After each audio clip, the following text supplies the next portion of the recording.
तप्त कांचन गौरांगी राधे वृंदावनेश्वरी वृषभान सुते देवी प्रणमामि हरिप्रिय वंशा कल्पतरुभ्यस्य कृपा सिंधुभ्येव च पतितानां पावनेभ्यो वैष्णवेभ्यो नमो नमः। श्री कृष्ण चैतन्य प्रभु नित्यानंद श्री अद्वैत गदाधर शिवसादि गौर भक्त वृंद हरे कृष्णा कृष्णा कृष्णा हरे हरे हरे राम राम राम हरे हरे। तो सर्वप्रथम हम लोग छह गोस्वामियों के चरणों में प्रार्थना करेंगे। नाना शास्त्र विचारणैक निपुणौ सद्धर्म संस्थापकौ लोकानां हितकारिणौ त्रिभुवने मन्यौ शरण्या करौ राधा कृष्ण पदार बिंद भजनानंदेन मत्तालिकौ वंदे रूप सनातनौ रघुजुगौ से जीव गोपालकौ। इसका अनुवाद इस प्रकार से है। मैं श्री सनातन गोस्वामी, श्री रूप गोस्वामी, श्री रघुनाथ भट्ट गोस्वामी, श्री रघुनाथ दास गोस्वामी, श्री जीव गोस्वामी तथा श्री गोपाल भट्ट गोस्वामी, इन छह गोस्वामियों को सादर नमस्कार करता हूँ, जो समस्त मानवों के लाभार्थ सनातन धर्म की स्थापना करने के उद्देश्य से समस्त शास्त्रों का आलोचनात्मक अध्ययन करने में परम निपुण हैं। इस तरह वे तीनों लोकों में समादरित हैं और शरण लेने के योग्य हैं, क्योंकि वे गोपी भाव में निमग्न रहकर राधा कृष्ण की प्रेमा भक्ति में लगे रहते हैं। हरे कृष्णा। आज 15वां अध्याय है। इस 15वें अध्याय का नाम है रागानुगा भक्ति। सबसे पहले मैं अंतरराष्ट्रीय कृष्ण भावनामृत के फाउंडर आचार्य श्री भक्ति वेदांत स्वामी श्री प्रभुपाद जी के चरणों में कृपा की याचना करता हूँ, प्रार्थना करता हूँ। जो साधन भक्ति का जो ये विषय है, साधन भक्ति दो प्रकार की है, विधि भक्ति और रागानुग भक्ति। अभी तक हम लोग ने साधन भक्ति का जो प्रथम विभाग है, विधि भक्ति का वर्णन सुना, वर्णन पढ़ा। अभी श्रील रूप गोस्वामी साधन भक्ति का जो दूसरा विभाग है, जिसको रागानुगा भक्ति कहते हैं, उसका वर्णन करने जा रहे हैं। तो इसको पढ़ने के पहले मैं श्रील प्रभुपाद जी के चरणों में प्रार्थना करता हूँ, क्योंकि रागानुगा भक्ति का वर्णन करने की मेरी कोई योग्यता नहीं है, न तो मेरी कोई कुशलता है। लेकिन श्रील प्रभुपाद जी की कृपा से जो श्रील प्रभुपाद जी ने अपने नेक्टर ऑफ डिवोशन भक्त स्वामी सिंधु में लिखा है, वही मैं आप लोग को पढ़ के सुनाऊंगा और थोड़ा मैं समझाऊंगा, क्योंकि रागानुगा भक्ति रसास्वादन के लिए है, ये प्रवचन के लिए नहीं है, न तो समझाने के लिए है। लेकिन रागानुगा भक्ति हम लोग को पढ़ना चाहिए और समझना चाहिए, जिससे हम शिष्ट में, क्योंकि एक साधन भक्ति का एक विभाग है, इसलिए हम किस प्रकार से इस रागानुगा भक्ति के रास्ते पर भी चल सकते हैं, इसलिए सुनना अनिवार्य है। इसलिए श्री प्रभुपाद जी ने भक्त स्वामी सिंधु में रागानुगा भक्ति का अनुवाद किया है। अभी श्री प्रभुपाद जी लिखते हैं, रागानुगा भक्ति के उदाहरण वृंदावन में कृष्ण के सखाओं में आसानी से देखा जा सकता है। कृष्ण के साथ वृंदावन के वासियों के स्वतः स्फूर्त आचार व्यवहार रागानुगा कहलाते हैं। इन व्यक्तियों को भक्ति के विषय में कुछ भी नहीं सीखना पड़ता, वे पहले से समस्त विधि विधानों में कुशल होते हैं और उन्हें भगवान की रागानुगा भक्ति प्राप्त हो चुकी रहती है। उदाहरण के लिए कृष्ण के साथ खेलने वाले ग्वाल बालों को उनके साथ खेलना किसी तपस्या या योग के अभ्यास द्वारा नहीं सीखा जा सकता है। वे अपने पूर्व जन्मों में समस्त विधि विधानों की परीक्षाएं उत्तीर्ण कर चुके रहते हैं।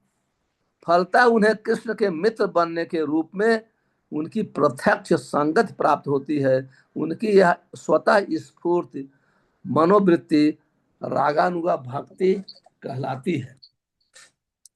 तो यहाँ श्रील रूप गोस्वामी लिखते हैं, कहते हैं विराज अंतिम अभिव्यक्तम ब्रजवासी जनातिश रागात्मिका अनुसृता या सा रागानुगा उच्यते। तो राग जो स्वतः उत्पन्न होता है, रागानुगा भक्ति के लिए कोई तपस्या, कोई विधि विधान करने की आवश्यकता नहीं होती। प्रभुपाद जी अब इसका वर्णन करते हैं कि जो रागानुगा भक्त है वो पूर्व जन्म में संपूर्ण विधि विधानों का पालन कर लिए हैं।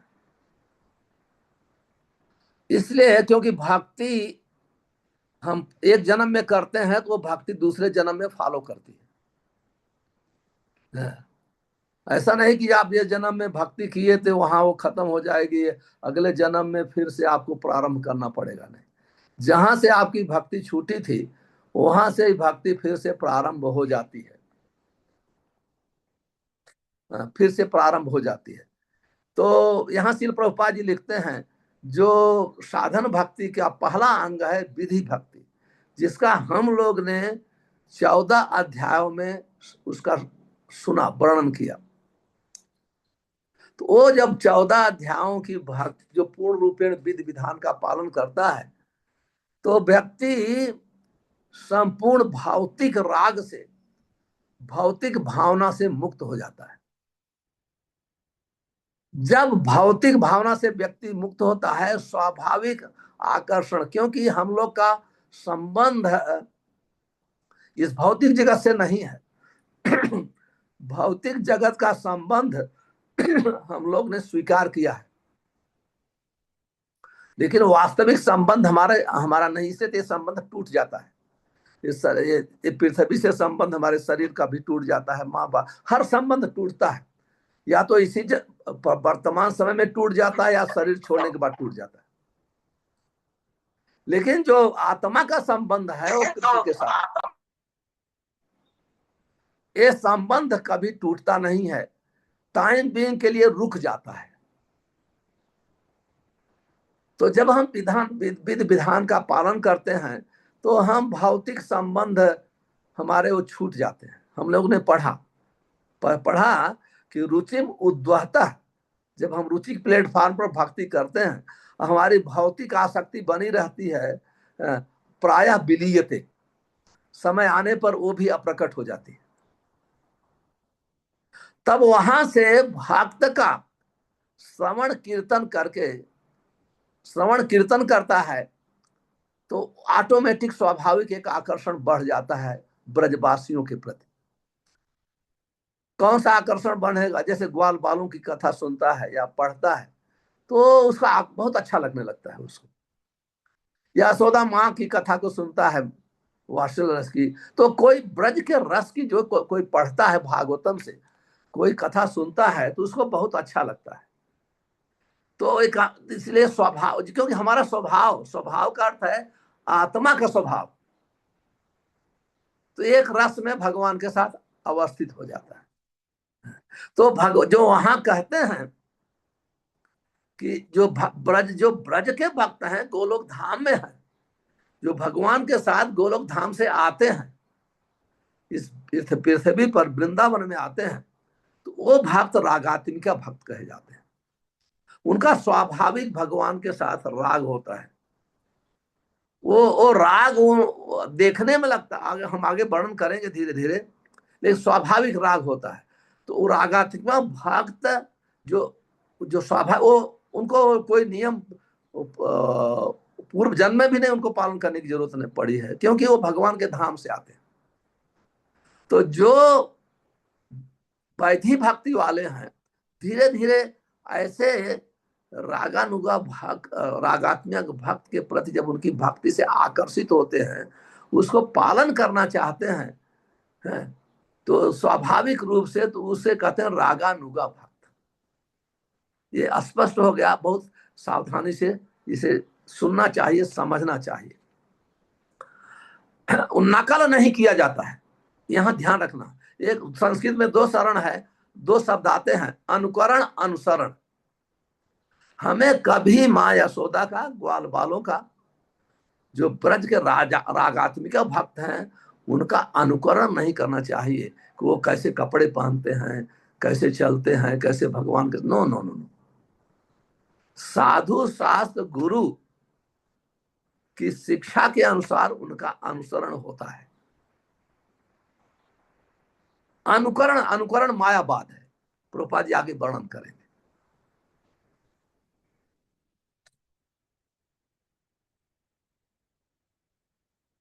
तो अभी रागानुगा तो स्पष्ट हो गया।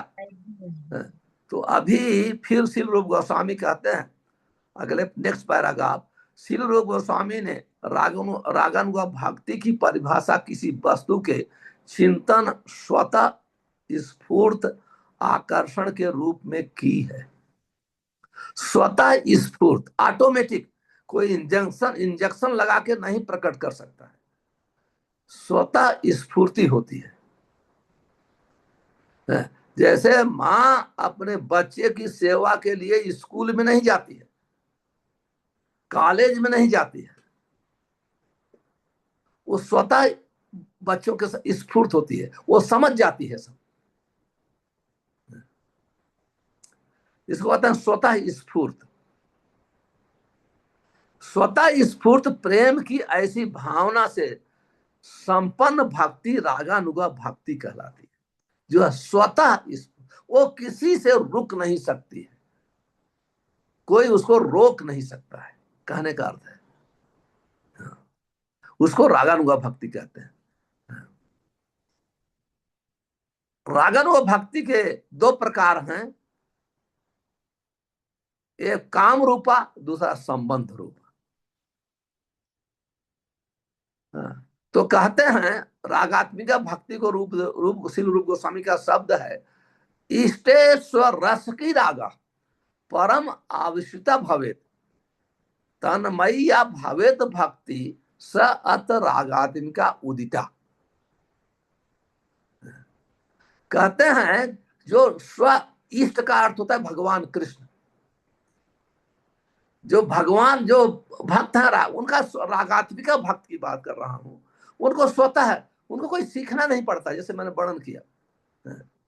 तो ऐसे भक्तों का जो अनुसरण कर, स्वाभाविक, नकल नहीं, ये ऑटोमेटिक स्वाभाविक रूप से प्रकट होगा, स्वाभाविक रूप से प्रकट होगा, तो उसको रागानुगा भक्त कहते हैं। अभिरूप गोस्वामी वर्णन करते हैं, हाँ, इस दो प्रकार के कहते हैं, काम रूपा, संबंध रूपा। काम रूपा को कहते हैं इंद्रिय, इंद्रियों से उठा हुआ प्रेम, और संबंध, संबंध का, जैसे किसी का जन्म से संबंध है, किसी के का हमारा संबंध देखते माँ बाप के साथ संबंध है, भाई के साथ संबंध है, अपने जमीन के साथ संबंध है। एक तो ये दो प्रकार का ऐसा होता है। तो अभी इस दोनों के लिए श्री रूप गोस्वामी उदाहरण देते हैं श्रीमद भागवतम से, श्रीमद भागवतम से उदाहरण देते हैं। कहते हैं कि कोई बहुत शास्त्र में ऐसे उदाहरण है कि कोई नियम पालन नहीं किया लेकिन ऑटोमेटिक भगवान को हमेशा याद करता रहा, जैसे गोपियां याद करती रही हमेशा, कभी भूली नहीं। गोप हमेशा ग्वाल बाल याद करते रहे, माँ यशोदा याद करती रही। और यह भी कहा गया है कि कंस भी भगवान को कभी नहीं भूला, और शिशुपाल भी कभी नहीं भूला, और भगवान को ये जो द्वारिका वासी हैं वो लोग भी कभी नहीं भूले, कभी नहीं भूले। तो इसलिए रूप गोस्वामी 7वें स्कंध के पहला अध्याय श्लोक नंबर 30 एंड 31 का उदाहरण देते हैं। बहुत सुंदर श्लोक है, आप लोग तो कुछ लोग को याद भी होगा और सुने भी होंगे। कामाद द्वेषात भयात स्नेहात यथा भक्तेश्वरे मनः। क्योंकि मैं अभी दार इस्लाम, वहां बहुत गर्मी है थोड़ा, अभी नैरोबी बहुत ठंडा हो गया है, तो मेरा गला पकड़ लिया है थोड़ा पहुंचते ही, इसलिए थोड़ा आवाज फंस रही है। कामाद द्वेषाद भयात स्नेहाद यथा भक्तेश्वरे मनः आवेश तद अघम हेत्वा बहवा तद गतिम गता। कहते हैं बहुत लोग ऐसे हैं, काम से, काम के बसी हो तो भूत होकर के भगवान की सेवा किया, कृष्ण की सेवा। और द्वेषात, कुछ लोग द्वेष बस जैसे शिशुपाल, और कुछ लोग भय बस, कुछ लोग स्नेह बस, कुछ लोग भक्ति करके, और आवेशतम अघम, संपूर्ण अपने पापों को, अघम का अर्थ है पापों को छोड़ करके अपने जीवन को सफल बनाया। अभी भागवतम में 31 का श्लोक है, कहते हैं जो काम के कौन बसीभूत हुआ, कामाद गोप्या, गोपी लोग काम के बसीभूत होकर के सेवा किया। और कंस जो है डर बस, डर इतना भयभीत था कब कृष्ण प्रकट जन्म लेंगे और हमको मार देंगे, हमेशा उनको याद करता था। और कहते हैं कि शिशुपाल जो है बहुत ईर्ष्यालु था भगवान के प्रति, ईर्ष्या से हमेशा याद करता था। और कहते हैं जो यादव लोग हैं तो वो प्रेमी थे भगवान के, वो प्रेमी थे, वो प्रेम के कारण हमेशा याद करते थे। और जो विष्णु वंश के थे वो भगवान के साथ उनका संबंध था, भगवान विष्णु वंश में जन्म लिए थे। और कहते हैं हे पांडव, ये क्योंकि ये श्लोक युधिष्ठिर महाराज के लिए बोल रहे हैं नारद ऋषि, कहते हैं हे पांडव, आप लोग ने स्नेह बस हमेशा कृष्ण को याद किया, और भक्ति स्नेह, और मैं हमेशा याद करता हूं, कहते हैं भक्ति बस, स्नेहाद यूयम भक्त्या वयम विभो। कहते हैं हम लोग भक्ति के कारण, आपका बहुत स्नेह है और भक्ति से भी हमेशा उनको याद करते हैं। तो आप देखिए यहाँ सभी लोग भगवान को याद करते हैं, आकृष्ट करते हैं, क्योंकि भगवान तो आप सबके आकर्षण के केंद्र है। तो इसका अनुवाद प्रभुपाद जी और थोड़ा अच्छे ढंग से करते हैं हम लोग को समझाने के लिए। कहते हैं हे राजन, ये श्लोक नारद जी कहते हैं युधिष्ठिर महाराज को, कहते हैं हे राजन, ऐसे अनेक भक्त हैं जो अपनी इंद्रियों की तृप्ति के लिए भगवान से ईर्ष्या के प्रति आकृष्ट होते हैं। अंततः वे आकर्षण भौतिक कलमश से रहित हो जाते हैं। लगता है भौतिक, लेकिन ये आकर्षण जो है उसमें भौतिक कलमश छूट ही नहीं, स्पर्श भी नहीं कर सकता। पूजा और पूजा करने वालों में धीरे धीरे आध्यात्मिक प्रेम विकसित होने लगता है, जिससे शुद्ध भक्तों द्वारा अभिलषित जीवन का लक्ष्य प्राप्त हो सके। तो हमारी शिक्षा के लिए प्रभुपाद जी ने बहुत सुंदर व्याख्या किया है बीच बीच में, इसलिए मैं आप लोग को पढ़ के सुनाऊंगा। इंद्रिय आकर्षण के कारण, का इंद्रिय का अर्थ है काम रूपा, आकर्षण का रागानुगा प्रेम का उदय गोपियों को माना जाता है। गोपियां युवती थी, तरुण थी, तरुणियां थी, और भगवान युवक थे। ऊपर से ऐसा लगता है कि ये यौवन काम के आधार पर गोपियां कृष्ण के प्रति आकृष्ट थी, लेकिन वो काम के प्रति आकृष्ट नहीं थे। इसका वर्णन आगे करेंगे। कृष्ण के प्रति गोपियों का आकर्षण तथा यदुवंश के सदस्यों का स्नेह दोनों ही स्वतः स्फूर्त रागानुगा माने जाते हैं। आप कहते हैं किंतु कृष्ण के प्रति कंस का भय से जनित आकर्षण, शिशुपाल का द्वेष से उत्पन्न आकर्षण भक्ति नहीं माने जाते।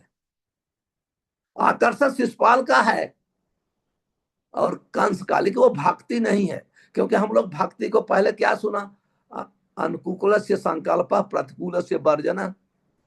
क्योंकि ये प्रतिकूल भाव से उनको याद करते थे, अनुकूल भाव से नहीं। आप लोग को याद होगा, कहते हैं मन की अनुकूल दशा में ही भक्ति संपन्न की जाती है।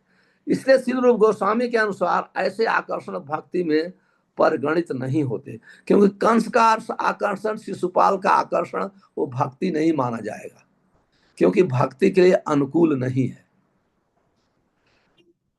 वे यदुओं के स्नेह का भी विश्लेषण करते हैं। यदि यह स्नेह मैत्री के स्तर पर हो तो यह रागानुगा भक्ति है। यदि यादवों का प्रेम जो है वो मित्रता के स्तर पर है, तब वो रागानुगा भक्ति है। लेकिन क्यों ये स्तर वैधानिक, मतलब वैधानिक अर्थ है आपका स्वाभाविक प्रेम नहीं है, लेकिन हमारे परिवार के हैं तो अंदर से तो इच्छा नहीं है, ऊपर से उनको पानी देना पड़ता है, जूस बना के देना पड़ता है। लगता है तो दोनों, जिसका स्वाभाविक आकर्षण था उसको भी जूस पिलाते हैं, और कोई ऐसे हमारे परिवार के साथ के आते हैं तो हमारे हृदय से इच्छा नहीं है, लेकिन क्योंकि वो संबंध है इसलिए उनको जूस पिलाना पड़ता है, बिठाना पड़ता है, भोजन बनाना पड़ता है। तो जो स्वाभाविक रूप से है उसको रागानुगा भक्ति कहते हैं। जो ऐसे कहते हैं वो वैधानिक है, वो रागानुगा भक्ति में नहीं आता है।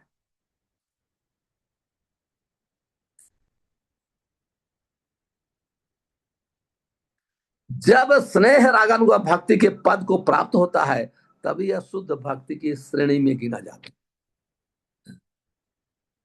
जब स्वाभाविक अट्रैक्शन होता है।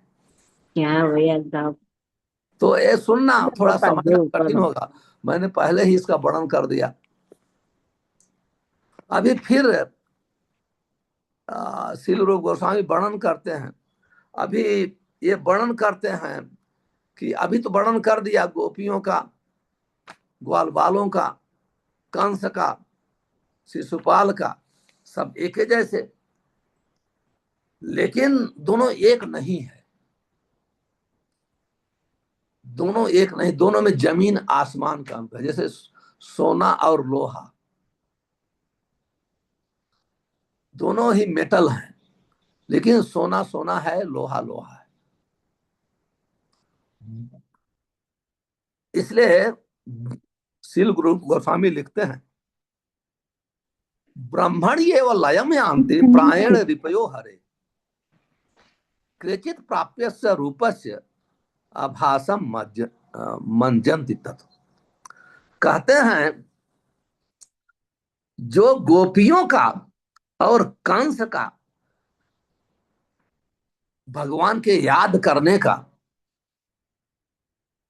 स्तर है, पूर्ण रूपेण अलग है। क्योंकि शिशुपाल का मनोरथ, कंस का मनोरथ गोपियों के मनोरथ से एक जैसे नहीं। अतः इस बात को ठीक से समझना होगा, यद्यपि इन सबों का केंद्र बिंदु भगवान है और सभी भक्तों के वैकुंठ प्राप्त होता है, किंतु फिर भी इन दोनों प्रकार के जीवों में अंतर है। श्रीमद् भागवतम के प्रथम स्कंद में कहा गया है परम सत्य एक है और वही निराकार भी ब्रह्म परमात्मा भगवान के रूप में प्रकट होता है। वदंति तत्व उदस्तत्वम यत ज्ञानम अद्वयम ब्रह्मेति परमात्मेति भगवान इत शब्द थे। प्रभुपाद जी इस श्लोक को कोट करते हैं। ब्रह्म परमात्मा और भगवान एक ही स्तर है, लेकिन दोनों में, तीनों में बहुत अंतर है।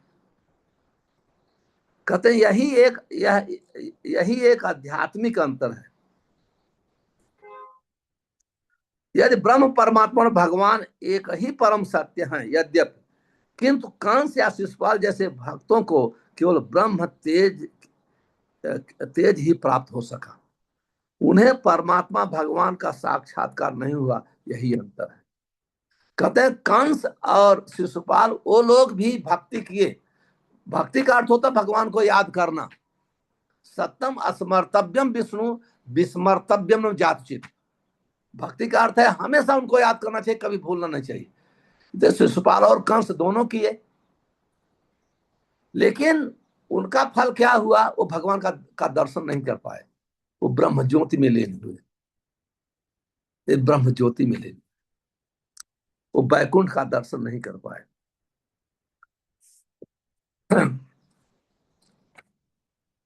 तो जो कहते हैं जो निर्विशेष जो निर्विशेषवादी हैं, मायावादी हैं, वो लोग ब्रह्म ज्योति में लीन होते हैं। और जो भगवान के शत्रु हैं, असुर हैं, वो भी निर्विशेष ज्योति में लीन होते हैं। दोनों की एक ही गति है, एक ही गति है, अलग गति नहीं है, एक ही गति है। अब प्रभुपाद जी उदाहरण देते हैं, राज्य में तथा राजा के महल में प्रवेश करना एक जैसा नहीं होता। जैसे राजा का महल होता है जिसको स्टेट हाउस कहते हैं, और राजा पूरे देश का राजा होता है। किसी अगर उसके बॉर्डर पे जाएं तो भी हम हाँ राज्य में प्रवेश किया, अंदर जाएं तो भी राज्य में प्रवेश किया, किसी सिटी में जाए। फिर इसका अर्थ नहीं है कि आप स्टेट हाउस में गए हैं। और कोई स्टेट हाउस में जा करके ये नहीं कह सकता है कि मैं ये राजमहल में राजा के अंतरंग रूम में गया हूं, ये नहीं कह सकता है। अंतर है।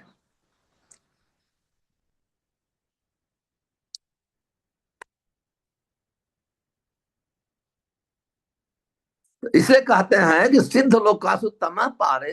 हालांकि वो भौतिक जगत से अंधकार से दूर होते हैं, ब्रह्म ज्योति में जाते हैं, लेकिन वो उनका जो इम्पर्सनलिस्ट हैं, मायावादी लोग हैं, वो लोग और असुर एक ही जगह जाते हैं। ऐसे कहते हैं सिद्धा ब्रह्म सुख दैत्या से हरिणा रहता। जो भगवान के साथ राक्षस असुर मारे जाते हैं, उनकी गति एक ही होती है, और इम्पर्सनलिस्ट मायावादी गति की एक ही होती है। अब चैतन्य महाप्रभु ने वार्निंग दिया। चैतन्य महाप्रभु ने कहा कि मायावादी कृष्ण अपराधी। मायावादी जो है भगवान कृष्ण के चरणों में अपराध करते हैं। क्यों? वो कहते हैं भगवान को नाक नहीं है, कान नहीं है, हाथ नहीं है, मुंह नहीं है। इसलिए जो मायावादी का श्रवण करता है, उनको श्रवण करता है, उसका सर्वनाश हो जाता है। कहते हैं जीवेर जीवेर निस्तार लागी सूत्र कैल व्यास। जीवों के कल्याण के लिए व्यास इसी ने ब्रह्म सूत्र की रचना किया। पर वो ब्रह्म सूत्र जो व्यक्ति मायावादी से सुनेगा, मायावादी भाष्य सुन ले, हाइल सर्वनाश। जो ब्रह्म सूत्र है जीवों के कल्याण के लिए है, लेकिन वही ब्रह्म सूत्र कोई मायावादी से सुनता है तो उसका सर्वनाश हो जाता है, आध्यात्मिक जीवन खत्म हो जाता है। अब श्रील प्रभुपाद जी लिखते हैं बहुत सुंदर ढंग से, कहते हैं कभी कभी कोई निर्विशेषवादी अपने को क्रमशः भगवान के सविशेष भाव तक ऊपर उठ सकता है। कभी कभी उठ सकता है। इसकी पुष्टि भगवत गीता में की गई है। भगवत गीता से उदाहरण देते हैं, इसकी पुष्टि भगवत गीता में की गई। अभी श्रील रूप गोस्वामी ब्रह्मांड पुराण से बहुत सुंदर ढंग से उदाहरण देते हैं। कहते हैं जिन लोगों की भौतिक कलमश से, हम यही है बहुत सावधानी से सुनना चाहिए, जिन लोगों की भौतिक कलमश से मुक्ति हो चुकी है, जो असुर है और जिनका वध भगवान द्वारा होता है, वे ब्रह्म भाव में तल्लीन होकर ब्रह्म ज्योति के आकाश में वास करते हैं। इस पॉइंट को रूप गोस्वामी बार बार ला रहे हैं हम लोग को समझाने के लिए, जिसे हम लोग के मन में ये बातें बैठ जाए। यह आध्यात्मिक आकाश और भौतिक आकाश से बहुत आगे है। इसकी पुष्टि भगवत गीता द्वारा भी होती है। जिसमें कहा गया है कि इस भौतिक आकाश में से परे नित्य आकाश में इस ब्रह्म ज्योति में शत्रुओं तथा निर्विशेषवादियों को प्रवेश होने दिया जा सकता है, किंतु कृष्ण के भक्त सीधे वैकुंठ लोग जाते हैं। क्योंकि शुद्ध भक्तों में भगवान के प्रति रागानुगा प्रेम विकसित रहता है, अतः उन्हें भगवान के सानिध्य में आध्यात्मिक आनंद का भोग करने के लिए वैकुंठ में प्रवेश करने दिया जाता है। तो ये रूप गोस्वामी ये 3 बार इस चीज का वर्णन करते हैं यहाँ, जिससे हमारी पूर्ण रूपेण हमारे मन में बैठ जाए, हमारी शंकाओं को दूर हो जाए। जो भगवान के भक्त हैं वो सीधा वैकुंठ में जाते हैं, भगवान के साथ आनंद लेने का उनको अवसर दिया जाता है। अभी गोपियों का स्तर बताते हैं फिर से। कहते हैं सा काम रूपा संमोघात तृष्णा या नयति स्वता स्वदयस्य कृष्ण सख्य मेवच केवलम उद्यम। बहुत सुंदर शिल्प रूप गोस्वामी खुद का श्लोक बहुत सुंदर बना के लिखते हैं। और शिल प्रभुपाद जी कहते हैं गोपियों की काम वासना किसी प्रकार की भौतिक वासना नहीं है। ये वार्निंग देते हैं हम लोग के लिए। कहते हैं गोपियों की काम वासना किसी प्रकार की भौतिक वासना की सूचक नहीं है। ये हमारे समझ में आए न आए, लेकिन इसको अपने दिमाग में रखना चाहिए। और एक बात भी अगर किसी को जरा सा भी गोपियों की काम वासना भौतिक वासना जैसे सोचा तो उसका पतन हो जाता है। श्रील रूप गोस्वामी कहते हैं काम वासना भक्त की कृष्ण से संगत की विशेष प्रवृत्ति की सूचक है। वो कहते हैं संगत, जब इस भौतिक जगत में हम संग करते हैं, जैसे एक युवती का एक यंग लड़का नवयुवक नवयुवती से संग वो काम के द्वारा करता है। ये भगवान का ऐसा संबंध काम जैसे लगता है, काम है नहीं। प्रत्येक भक्त में सिद्धावस्था प्राप्त होने पर कृष्ण के प्रति रागात्मक आकर्षण उत्पन्न होता है। जब हमारी हम भक्ति में सिद्धि को प्राप्त करेंगे, उस स्तर पर इस भावना का प्रकट होता है। कभी कभी यह आकर्षण भक्त की काम वासना कहलाती है। लोग ऐसा सोचते हैं। यह वासना भक्त द्वारा विशेष स्थिति में भगवान की सेवा करने की अत्यधिक आकांक्षा होती है। ऐसी आकांक्षा को भगवान से भोग करने की आकांक्षा लग सकती है, किंतु यह वस्तुतः उस स्थिति में भगवान की सेवा करने का ही प्रयास होता है। जैसे उदाहरण मैं दे रहा हूं, जैसे अभी जब भगवान कृष्ण गोपियों के साथ रासलीला करते थे तो उनके कुमकुम सब वो वहां पर गिर जाते थे जमीन पे। तो जब जो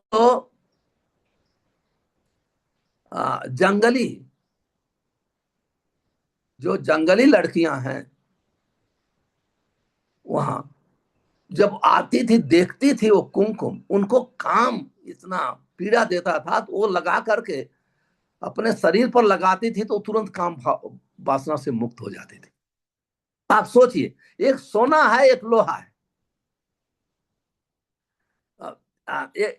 एक सोना है एक लोहा है। इसलिए कहते हैं जो भगवान कृष्ण की और गोपियों को संबंध भागवतम में वर्णन किया गया है, भगवान के महान भक्तों से श्रवण करता है, वो संपूर्ण काम भावना से मुक्त हो जाता है।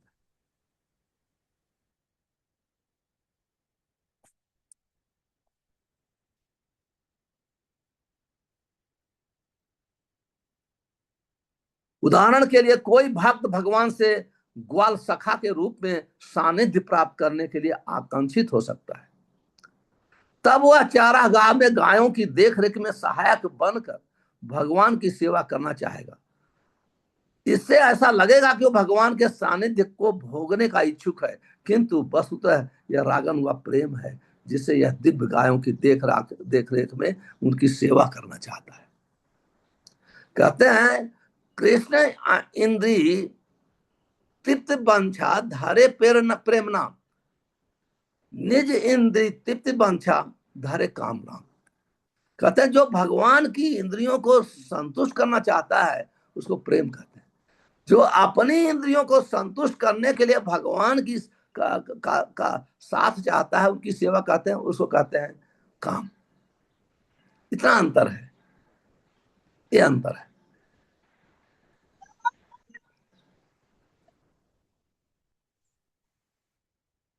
अब ये तो अभी कहते हैं आंतरिक आकर्षण।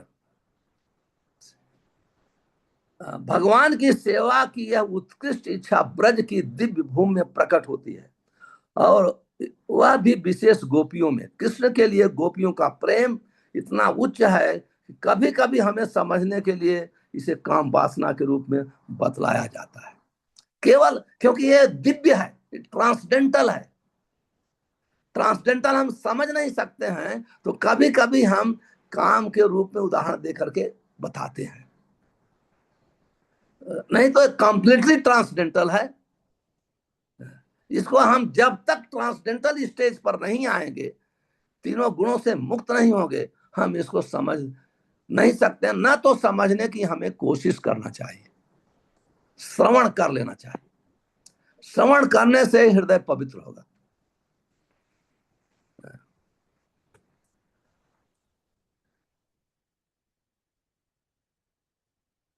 अभी यदि कहते हैं, उदाहरण देते हैं, कहते हैं प्रेमयु गोप रामाणाम कामम इति अगतः प्रथमम।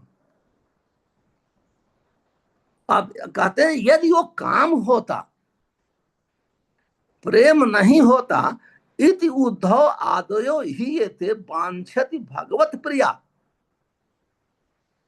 कहते हैं यदि वो काम होता तो ये उद्धव आज जो हैं, दूसरे उद्धव का उदाहरण दे, दूसरे भक्त लोग हैं, कैसे गोपियों की भक्ति की इच्छा करते हैं। गोपियों जैसे अगर काम होता तो कैसे उनकी इच्छा कर। और फिर प्रभुपाद जी बहुत सुंदर ढंग से उदाहरण देते हैं कि चैतन्य महाप्रभु सन्यासियों में सिर मौर्य थे और यूनिवर्सल शिक्षा गुरु सबके हैं, यूनिवर्सल गुरु हैं। और चैतन्य महाप्रभु के जीवन में देखा जाता है माताएं बहुत दूर से, श्रीवास ठाकुर, सीता ठाकुरानी बहुत दूर से उनको प्रणाम किया करती थी, कोई पास में आता नहीं था। लेकिन वही चैतन्य महाप्रभु वो कहते हैं गोपी भर्तु पद कमलो दास दास दास। वो गोपियों की भक्ति की पूरी भूत प्रसन्नता करते हैं, और किस प्रकार से गोपी के पद चिन्हों पर चल करके हम कृष्ण के साथ अपना प्रेममय संबंध स्थापित कर सकते हैं। वो चैतन्य महापुरुष से आराध्य भगवान ब्रजेश तनय तद धाम वृंदावनम रम्या काचित उपासना ब्रज गधु बरगेज वाकचित। कहते हैं कि जो चैतन्य महाप्रभु कहते हैं आराध्य भगवान, अगर कोई पूजा के योग्य है वो भगवान तो किसके, ब्रज बाबा के लाला। और उनका घर कहते हैं कहाँ है, वृंदावन में है। और किस प्रकार से उनकी पूजा करना चाहिए, रम्या काचित उपासना। जिस प्रकार से गोपियों ने उनको प्रेम पूर्वक उनकी पूजा किया, वही उनका उनको प्राप्त करने का एक प्रोसेस है, दूसरा कोई प्रोसेस नहीं है। और उदाहरण आगे आएगा, क्योंकि विषय के अनुसार मैं उदाहरण दे रहा हूं।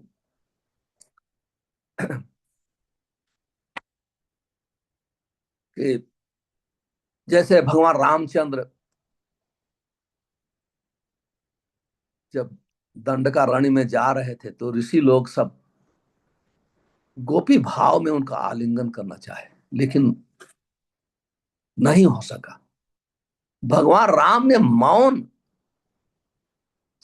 मौन धारण करके उनको आशीर्वाद दिया कि नहीं, जब मैं कृष्ण लीला में तुम लोग मेरे साथ आनंद ले सकते हो। और वो सब ऋषिगण ब्रज में गोपियों के गर्भ से जन्म लिया। कहते हैं स्व रस की राग है, क्योंकि वो जन्म जहां जो जैसे जन्म जो लिए ना, तो वो उसमें ऑटोमेटिक ट्रेंड हो जाते हैं। एक तो कहने का अर्थ है वो लोग ने तपस्या नियम संयम में पूर्ण होकर के उनका हृदय इतना पवित्र हो चुका था पहले से। अब उनकी इच्छा भगवान के साथ गोपियों के साथ संबंध स्थापित करने की थी, पर ये शरीर उपयुक्त नहीं है, क्योंकि भगवान के साथ गोपियों की ही शरीर उपयुक्त है, ग्वाल बालों की ही शरीर उपयुक्त है, यशोदा मैया की ही शरीर उपयुक्त है उनके साथ डायरेक्ट रिलेशन रखने की। तो इसलिए वो सब ऋषि महर्षि गोपियों के गर्भ से जन्म लिया,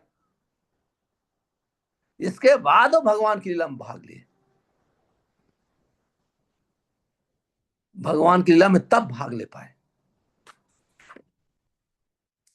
असिल प्रभुपाद जी हम लोग को बहुत सुंदर समझाते हैं, दिव्य पद को प्राप्त किए बिना, ये बहुत ध्यान से सुनना, मेरी प्रार्थना है, हमको भ्रमित नहीं होना चाहिए। दिव्य पद को प्राप्त किए बिना कृष्ण एवं गोपियों के संबंध को समझ पाना अत्यंत कठिन है। करने की बात तो दूर रही, संबंध को समझ पाना बहुत कठिन है जब तक हम लोग दिव्य स्तर पर रहें। लोग सोचते हैं कि मैं जाकर के कहीं जुड़ जाऊंगा, किसी बाबा जी के साथ जुड़ जाऊंगा, वो हमको ये बोल रहा है हम गोपी रस प्राप्त कर, ये असंभव है। क्योंकि चैतन्य महाप्रभु को पहले कोई वर्णन नहीं किया। राधा कृष्ण की पूजा कोई नहीं करता था, केवल कृष्ण की पूजा करते थे मोर के साथ, कदम वृक्ष के साथ। ऐसे चैतन्य महाप्रभु ने राधा कृष्ण की पूजा सिखाया। चैतन्य महाप्रभु ने रूप गोस्वामी को शिक्षा दिया, रूप गोस्वामी ने उनकी शिक्षा से भक्त समय सिंधु लिखा। जब तक रूप रघुनाथ पदे हैबे अकुति तबे हम बूझब युगल प्रीति। जब तक रूप रघुनाथ की शिक्षाओं के आधार पर नहीं चलेंगे, हम इस प्रकार का संबंध को समझ नहीं सकते। क्योंकि यह तरुण तथा तरुणियों के सामान्य व्यवहार सा प्रतीत होता है, इसलिए कभी कभी इसे भौतिक जगत का सामान्य काम व्यापार समझ लिया जाता है। दुर्भाग्यवश जो लोग कृष्ण गोपियों के प्रेम व्यापार की दिव्य प्रकृति को नहीं समझ पाते, वे कृष्ण गोपी प्रेम व्यापार को संसारी व्यापार मान बैठते हैं। वो संसारी व्यापार मान सकते देते हैं। इसलिए कभी कभी ये आधुनिक शैली में उनके अत्यंत कामुक चित्र बनाते रहते हैं। उनका वो ऐसे फोटो बनाएंगे, चित्र बनाएंगे जैसे कामुक। और प्रभुपाद जी कभी नहीं चाहते थे ऐसे, न तो हमारे कोई आचार्य गण चाहते हैं। तो इसलिए मेरे कहने का अर्थ है, अपनी बुद्धि से, अपने शास्त्र ज्ञान से, अपनी टीका टिप्पणी से हमें कभी समझने की कोशिश नहीं करना चाहिए। जब हम दिव्य स्तर पर पहुंचेंगे तब वास्तव में हम समझ जाएंगे, तब हम समझ जाएंगे। लेकिन श्रवण करना चाहिए, श्रवण करने से हमारा हृदय पवित्र होगा। अभी प्रश्न उठता है, शास्त्र में है कि कुब्जा तो पूर्ण रूपेण कामातुर थी। श्रीमद् भागवतम में आप लोग पढ़े होंगे, कुब्जा तो ऐसे उनको तो ऐसा नहीं को दिव्य स्तर पर थी, तो कुब्जा को कैसे वो इस प्रकार का प्रेम हो गया। तब रूप गोस्वामी इसको क्लियर करते हैं। श्रील प्रभुपाद जी लिखते हैं, जो कुब्जा का प्रेम है, कुब्जा की काम वासना को विद्वान लोग प्रायः काम वासना कहकर वर्णन करते हैं। कुब्जा कुबड़ी थी और कृष्ण के प्रेम में भाव विह्वल रहती थी, किंतु कृष्ण के लिए उसकी आकांक्षा प्रायः संसारी थी। जैसे संसार में एक दूसरे का लोग भोग करते हैं, ऐसी हमेशा याद करती थी, लेकिन संसारी थी, गोपियों जैसी नहीं थी, गोपियों की संसारी नहीं थी। संसारिक का अर्थ होता है आपसे मुझे आनंद चाहिए और मुझको आपसे आनंद चाहिए।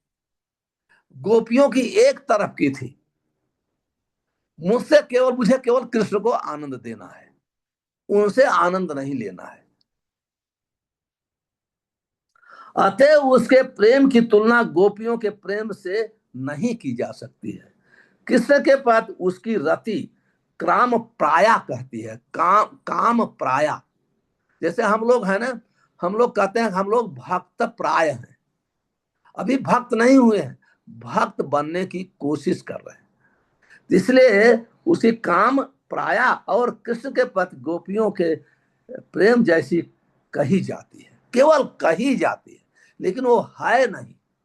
कहने का अर्थ ये है।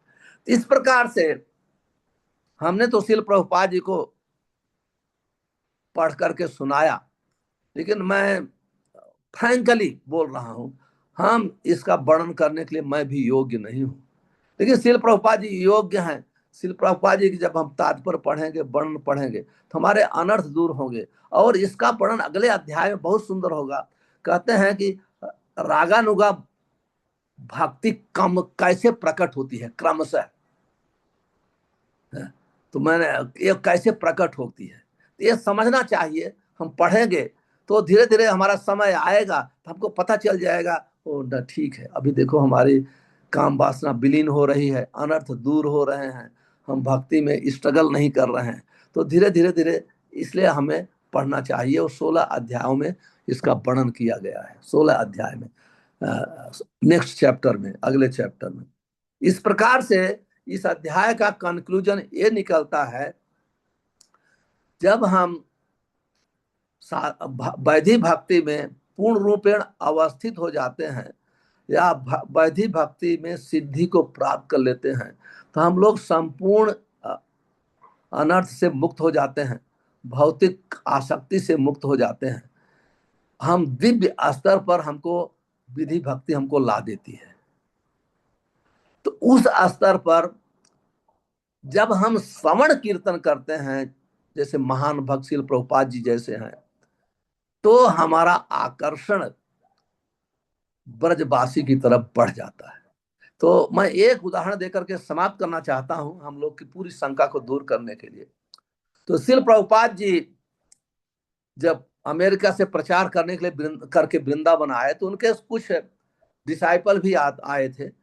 मैं ये उदाहरण काफी दिया करता हूँ हमेशा। और साथ में उनकी माताएं भी डिसाइपल, वैष्णवी डिसाइपल भी आई थी। जैसे हम लोग भक्त स्वामी सिंधु पढ़ रहे हैं, उसी प्रकार से एक श्रील प्रभुपाद जी की शिष्या थी, अमेरिकन शिष्या, उसका नाम हमारी जिह्वा पे नहीं आ रहा है। तो वो पढ़ रही थी, उसको हृदय में हो गया, क्योंकि कोई भी इस्कॉन का भक्त द्वारका भक्ति नहीं चाहिए, पांडवों की भक्ति नहीं चाहिए, सुदामा विप्र, उसको सबको ब्रज भक्ति चाहिए। 100% प्रॉपर मूड है, यही मूड श्रील प्रभुपाद जी का था। तो पढ़ करके प्रभुपाद जी के पास पहुंच गई। प्रभुपाद जी आप लिखते हैं कि ब्रजवासी जने, रागानुगा भक्ति तो ब्रजवासी के चरण चिन्हों के अनुसार चलते हैं तभी मिलता है। वो पूछी तो प्रभुपाद एक शब्द भी नहीं बोले, केवल मूड सर उठा के उसकी तरफ देखा। वो डर गई, सोची कि मैंने कुछ गलत प्रश्न कर लिया, फिर प्रणाम करके चली गई। थोड़े दिन के बाद फिर आई,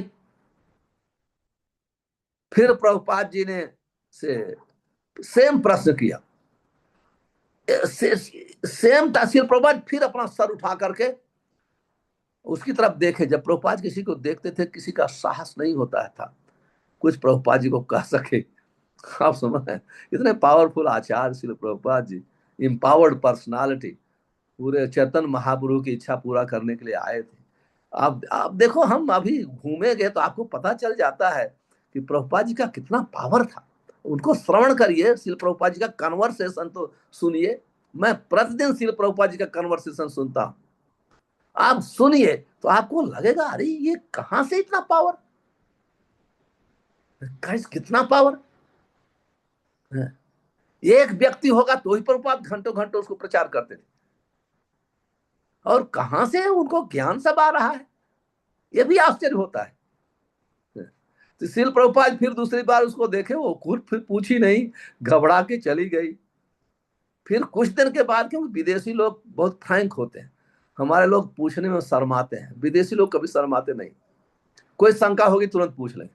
फिर तीसरी बार आई, प्रभुपाद जी ने आंख उठा के देखा और कहा, you must know, you must know, I am ब्रजवासी।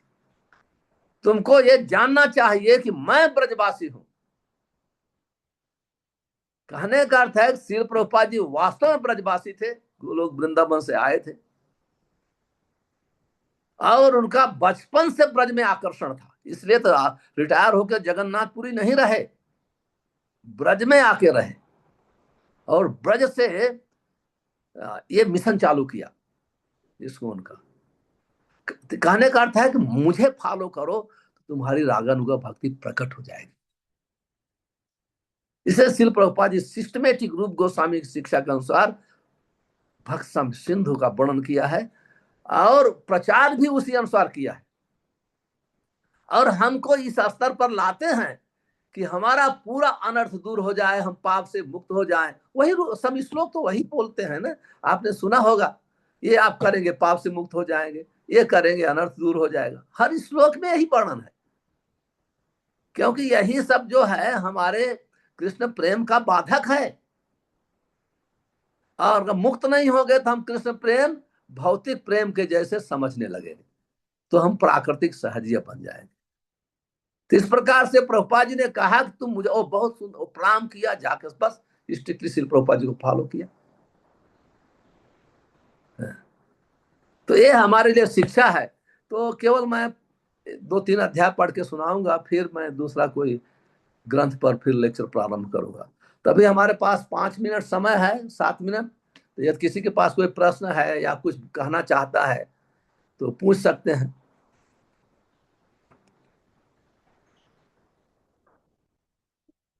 अंकित जी, आप रिक्वेस्ट करिए, कोई प्रश्न करना चाहता है तो पूछे। हाँ प्रभु हरे जी। हरे कृष्णा महाराज जी। हाँ हरे कृष्णा टू ऑल डिवोटीज। हाँ अगर आप पूछिए। सभी के पास कोई प्रश्न है तो आप लोग हैंड रेस कर सकते हैं। तरुण केशव प्रभु हाथ उठाए हैं, पूछ सकते हैं। हाँ पूछिए। हरे कृष्णा महाराज जी, सादर प्रणाम।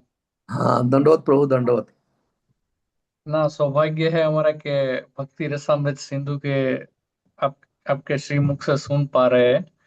नाम तो बहुत सुना, लेकिन पहली बार इतना अच्छा श्रवण करने का मौका मिल रहा है महाराज जी, तो धन्यवाद, है ना। तो महाराज जी, मेरा क्वेश्चन ये था कि आपने जैसे बताया कि जो रागानुगा भक्ति है, तो जैसे गोपियों ने की है, यशोदा माता ने, तो वो भगवत भगवान के धाम में जाते हैं। और नित्य श्रवण तो जैसे हिरण्यकशिपु है, कंस है, वो भी करते थे, लेकिन वो भगवान की ब्रह्म अ, ज्योति में जाते हैं। तो जैसे जो जय विजय है वही हिरण्यकशिपु बन के आए, तो नरसिंह भगवान ने उसका वध किया, तो वो भी वो तो अनुकूल भक्ति नहीं थी, तो वो भी ब्रह्म ज्योति में गए होंगे कि वो नहीं, भगवत वो लोग धाम। भगवान के पार्षद थे, पहले से इतिहास आपको पता है, वो पार्षद थे, वही बाद में बने जघाई मधाई और फिर भगवान के धाम गए, उनका उद्धार हुआ। वो भगवान के पर्पज, एक असुर होते हैं वो शिक्षा के द्वारा असुर हो जाते हैं, एक असुर होते हैं बनाए जाते हैं। जैसे किसी को ड्रामा में किसी को असुर बना दो, तो असुर नहीं है लेकिन वो ड्रामा खेलने के लिए बना है। तो जय विजय वो भगवान की इच्छा से वो ड्रामा कर रहे हैं, हिरण्याकशिपु, क्योंकि दूसरा भगवान के साथ कोई कौन युद्ध कर सकता है। तो भगवान के भक्त ही उनकी इच्छा से तो उनको ऐसे रोल दिया जाता है। तो महाराज जी, भगवत गीता में श्रील प्रभुपाद का तात्पर्य जब हम समझते हैं, तो जैसे कोई व्यक्ति ब्रह्म ज्योति तक जाता है, तो ब्रह्म ज्योति में वहाँ जन्म मृत्यु जरा व्याधि है नहीं, लेकिन हाँ आनंद भी है। तो वो फिर फोर डाउन होता है ना प्रभु हाँ, हमारा। वही श्लोक है ना, आरुह्य कृच्छ्रेत परम पतम तद, वहां जाने के बाद भी वो पतन हो जाता है।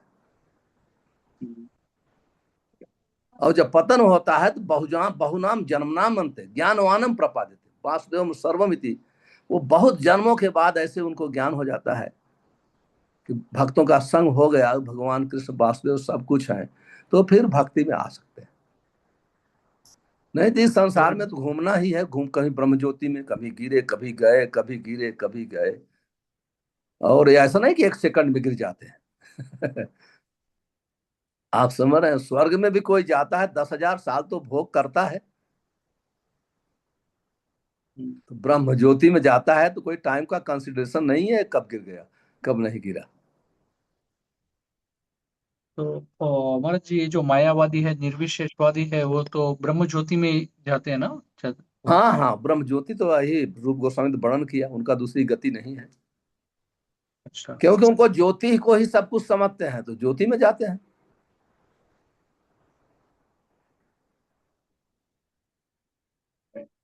ये संसार में जहां तक आपको ज्ञान है वहां तक ही जाएंगे, हम्म। उसके आगे नहीं जा सकते। उसके आगे जाने के लिए